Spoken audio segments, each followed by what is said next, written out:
Bismillahirrahmanirrahim. Assalamualaikum warahmatullahi wabarakatuh. Selamat datang di channel Sahabat Luar Biasa. Channelnya orang-orang luar biasa. Apa kabar teman-teman? Mudah-mudahan sehat selalu dan selalu dalam rahmat dan lindungan Allah Subhanahu wa taala. Amin ya robbal alamin. Bagi teman-teman yang baru menemukan channel ini, agar tidak ketinggalan informasi yang insya Allah menarik dan bermanfaat, jika berkenan silahkan like, komen, dan bagikan video ini, serta subscribe dan nyalakan tombol notifikasinya. Syukron jazakumullah khairan. Alhamdulillahillazi bini'matihi tatimus solihat. Segala puji hanya milik Allah yang dengan segala nikmatnya segala kebaikan menjadi sempurna. Salawat serta salam semoga tercurah limpahkan kepada Nabi Muhammad sallallahu alaihi wasallam serta istri-istri beliau, saudara-saudara beliau, tabi'in, tabi'ut tabi'in, dan bagi kita yang insya Allah setia dan istiqomah mengikuti sunnahnya sampai akhir hayat. Amin ya robbal alamin. Rabbi syrohli sodri wa yasirli amri wahlul uqdatam min lisani yafqahu qawli.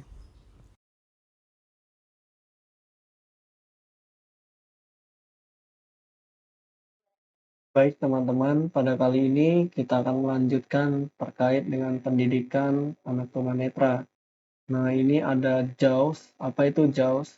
JAWS adalah software untuk membantu tunanetra dan low vision dalam menggunakan komputer, terutama Microsoft Windows, adalah menggunakan JAWS atau pembaca layar ya teman-teman.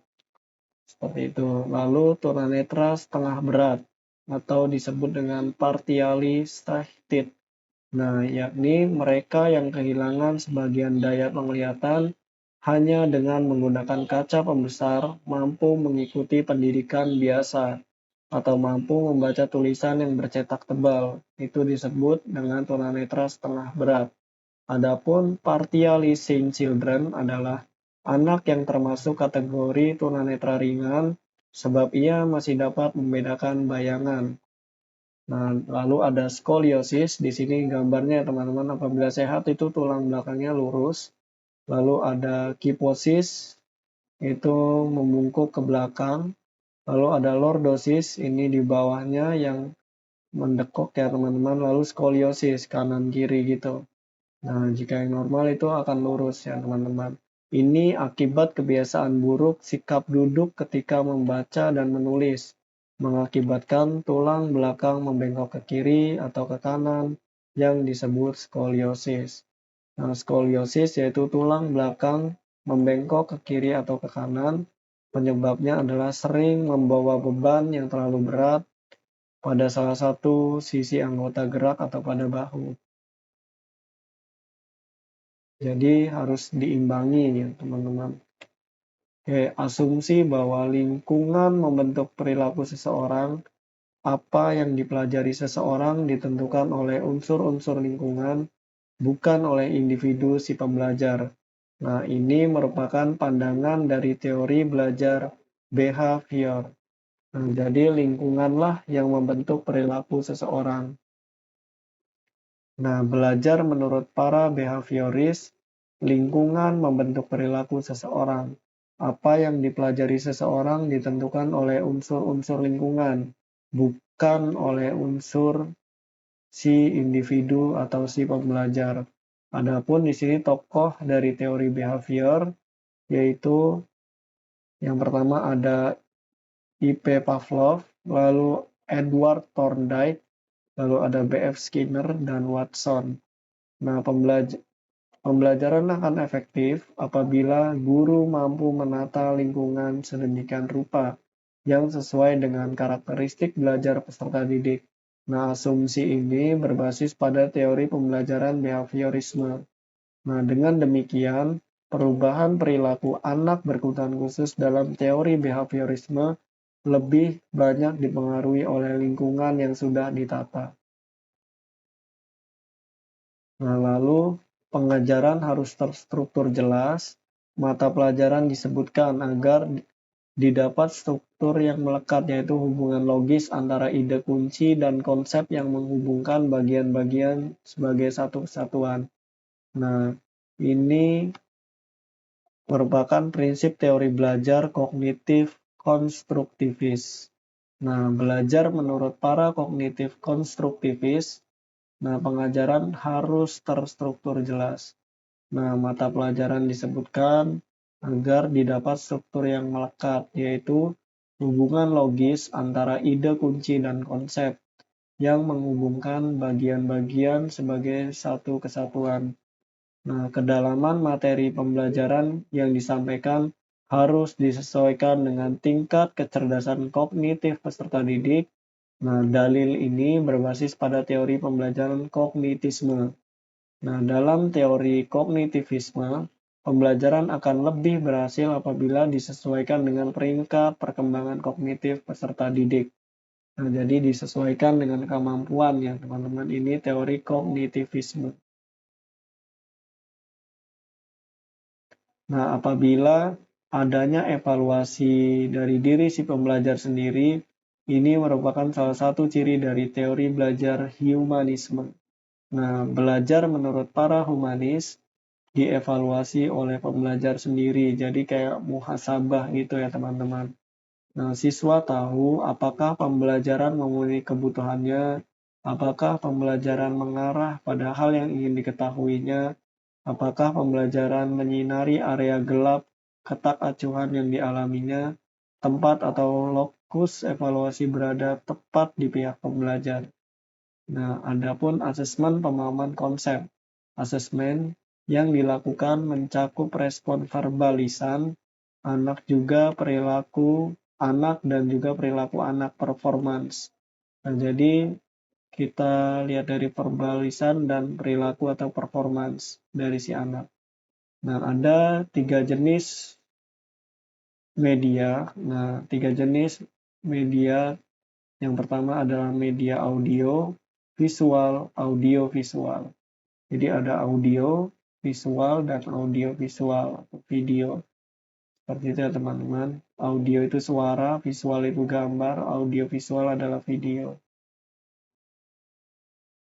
Nah, kurikulum. Di sini pengertian kurikulum adalah seperangkat mata pelajaran dan program pendidikan yang diberikan oleh suatu lembaga penyelenggara pendidikan yang berisi rancangan pelajaran yang akan diberikan kepada peserta pelajaran dalam satu periode jenjang pendidikan.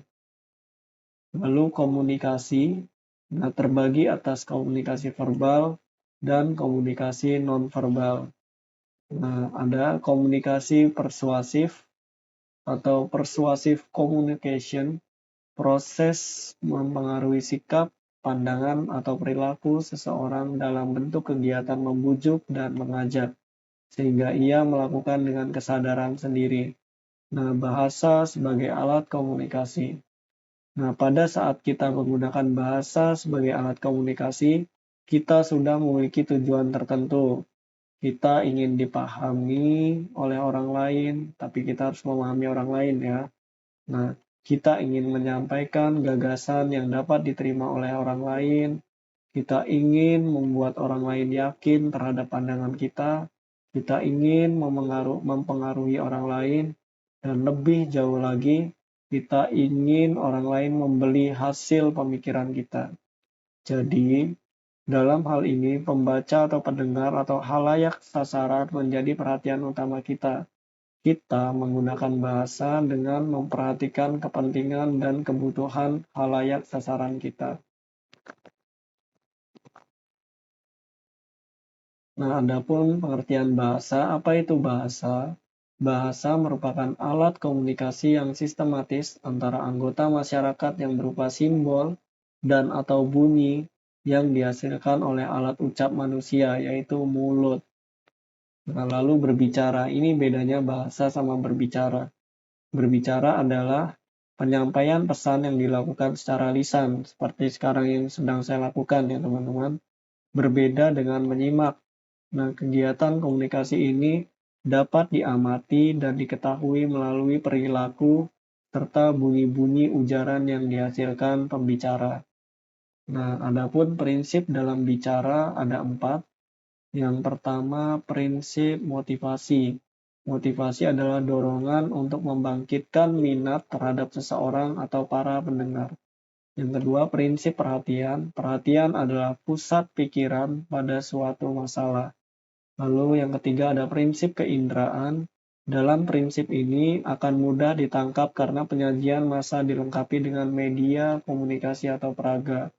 Yang keempat, prinsip pengertian adalah cara yang terbaik dalam penyampaian. Nah, yaitu motif, perhatian, indera, pengertian. Sudah saya singkat agar ingat, yaitu motif, prinsip motivasi, perhatian, prinsip perhatian, indera, prinsip keinderaan, dan pengertian, prinsip pengertian. Nah, adapun tulisan. Tulisan adalah serangkaian huruf atau simbol atau abjad yang disusun menjadi kata-kata agar menghasilkan suatu makna yang dapat dimengerti. Nah, prinsip dalam dasar komunikasi lisan yaitu ada completeness, yaitu lengkap, lalu ada conciseness, yaitu ringkas, ada consideration, yaitu pertimbangan, lalu ada concertinis, ada konkret, lalu ada clarity, jelas, ada courtesy, sopan, dan ada correctness atau benar. Nah, LR, PKJ, SB, lengkap, ringkas, pertimbangan, konkret, jelas, sopan, benar. Lalu ada menyimak. Nah, menyimak adalah keterampilan berkomunikasi yang pertama kali diperoleh dan dikuasai anak. Nah, jadi keterampilan itu memberikan dasar baginya untuk memahami keterampilan berkomunikasi lainnya. Nah, jadi kita saja dari awal sudah diajarin ya teman-teman, yang diberikan kemampuan oleh Allah itu pertama menyimak, bukan berbicara. Nah, jadi lebih baik menyimak daripada banyak bicara, ya, teman-teman, kecuali memang ada hal yang disampaikan yang bermanfaat. Lalu ada shock. Apa ini shock? Shock adalah reaksi psikologis yang berumur pendek. Jadi sebentar ya teman-teman. Sering menandai awal pengalaman menyusul terjadinya kecelakaan yang traumatik dan mendadak atau diagnosis tentang suatu penyakit atau kondisi yang mengancam kehidupan. Nah, reaksi ini ditandai dengan psikis namnis, disorganisasi kognitif, dan secara dramatis mengurangi atau mengacaukan mobilitas dan bicara. Ini menurut Livneh dan Antonak tahun 2005. Adapun Fitzgerald dan Parkes tahun 1998 menemukan bahwa shock dialami oleh 85% dari 66 pasien yang ditelitinya, yang terdiri dari mereka yang mengalami kebutaan pada usia dewasa. Adapun kecemasan atau anxiety itu reaksi kecemasan ini ditandai dengan sejenis kepanikan ketika pertama kali menyadari hakikat dan seriusnya peristiwa traumatik itu. Jadi beda ya dengan shock, teman-teman. Jika shock itu reaksi psikologis berumur pendek, jika kecemasan itu kepanikan ketika pertama kali menyadari sebuah hakikat yang serius atau peristiwa traumatik. Nah, di sini ada teknik bermain, yaitu role playing. Nah, berasumsi bahwa proses psikologis yang tersembunyi berupa sikap, nilai, perasaan, dan sistem keyakinan dapat diangkat ke taraf sadar melalui kombinasi pemeran secara spontan, menurut Mulyasa tahun 2007. Nah, terdapat 4 asumsi yang menandai penggunaan teknik bermain peran, yaitu teknik bermain role playing berasumsi bahwa proses psikologis yang tersembunyi berupa sikap, tadi sama ya teman-teman seperti yang di atas, nilai, perasaan, dan sistem keyakinan dapat diangkat ke taraf sadar melalui kombinasi pemeranan secara spontan. Nah, adapun paralel atau proximity play memainkan ketergantungan di antara anggota kelompok membangun interaksi dalam kelompok, tetapi secara serempak menggunakan ruang atau bahan bermain yang sama, atau menarik dalam kegiatan yang sama. Nah, di sini ada konsep dasar. Peserta didik tunanetra mengalami kesulitan dalam memahami konsep dasar, sehingga perlu dilatih tentang gambaran tubuh. Ada 5, yang pertama kesadaran ruang, yang kedua konsep belok, yang ketiga arah mata angin, yang keempat sikap tubuh, yang kelima konsep waktu dan jarak. Ruang, belok, angin, tubuh, waktu, dan jarak. Konsep ruang, konsep belok, arah mata angin, sikap tubuh, konsep waktu, ruang, waktu, dan jarak. Nah, di sini ada implikasi pembelajaran tunanetra. Ada 5, yang pertama jarak, yang kedua warna, yang ketiga kontras, yang keempat pencahayaan, yang kelima waktu. Lalu ada implikasi pilihan media pembelajaran. Nah, bagi low vision, ukuran huruf diperbesar, sedangkan tunanetra dengan huruf Braille. Low vision membutuhkan huruf yang diperbesar, dan tunanetra total membutuhkan Braille, huruf Braille, atau tulisan Braille. Nah, lalu ada pilihan media pembelajaran tunanetra. Ada 4, yang pertama Braille, yang kedua peralatan optik, yang ketiga large type, kemudian yang keempat ada auditory. Lalu ada pemilihan media belajar low vision. Nah, ada 4. Yang pertama penyediaan alat optik, yang kedua spektakel, yang ketiga magnifir, dan yang keempat monokular. Adapun akses pembelajaran dan kurikulum low vision, yang pertama ada jarak antar huruf, dan yang kedua jarak antar kalimat dan paragraf merupakan akomodasi bagi low vision. Nah, menurut Pellegrini dan Glickman tahun 1991, nah, dikutip dalam http bla bla bla mendefinisikan kompetensi sosial pada anak sebagai the degree to which children adapt to their school and home environments. Nah, hal ini berarti kemampuan anak untuk beradaptasi dengan lingkungan rumah dan sekolahnya merupakan indikator utama kompetensi sosialnya, dan untuk beradaptasi anak harus memiliki seperangkat perilaku verbal dan nonverbal. Adapun aspek keterampilan sosial yang berkenaan dengan dimensi kognitif, yang pertama ada persepsi sosial, yaitu kemampuan individu untuk menerima dan mengukur situasi yang sedang berlangsung, serta penentuan respon terhadap perilaku orang lain. Yang kedua ada pemecahan masalah, yaitu proses atau usaha untuk menemukan urutan secara tepat dari alternatif jawaban yang mengarah kepada satu sasaran penyelesaian yang ideal. Lalu 3, pengajaran diri atau yang lebih memfokuskan dalam keterampilan mengendalikan diri. Yang keempat, restrukturisasi kognitif, yaitu dengan membangun kembali sistem keyakinan diri yang tidak rasional menjadi lebih rasional, melalui pemahaman perasaan-perasaan negatif yang sering muncul, mengenali sistem-sistem keyakinan yang tidak rasional, menghadapi perasaan tidak berdaya dengan cara membangun pengetahuan yang diperlukan. Nah, ada tambahan yaitu Yayasan Perbaikan Nasib Orang-orang Buta atau Tunanetra atau Rumah Buta yang didirikan oleh Dr. C.H.A. Westdorf, berdiri pada tanggal 6 Agustus tahun 1901. Nah, bagi teman-teman yang tahu tempat ini di mana, silakan tuliskan di kolom komentar. Baik teman-teman, mungkin itu saja yang dapat saya bagikan. Apabila ada kebenaran, pastikan itu datangnya dari Allah Subhanahu wa Ta'ala, dan apabila ada kesalahan, pastikan itu datangnya dari saya. Maka apabila ada kebenaran, mohon doakan kebaikan, dan apabila ada kesalahan, mohon dimaafkan dan diingatkan. Syukron, jazakumullah khairan. Allahumma inni as'aluka ilman nafi'an wa rizqan thayyiban wa amalan mutaqabbalan. Subhanakallahumma wa bihamdika asyhadu an la ilaha illa anta astaghfiruka wa atubu ilaik. Wassalamualaikum warahmatullahi wabarakatuh.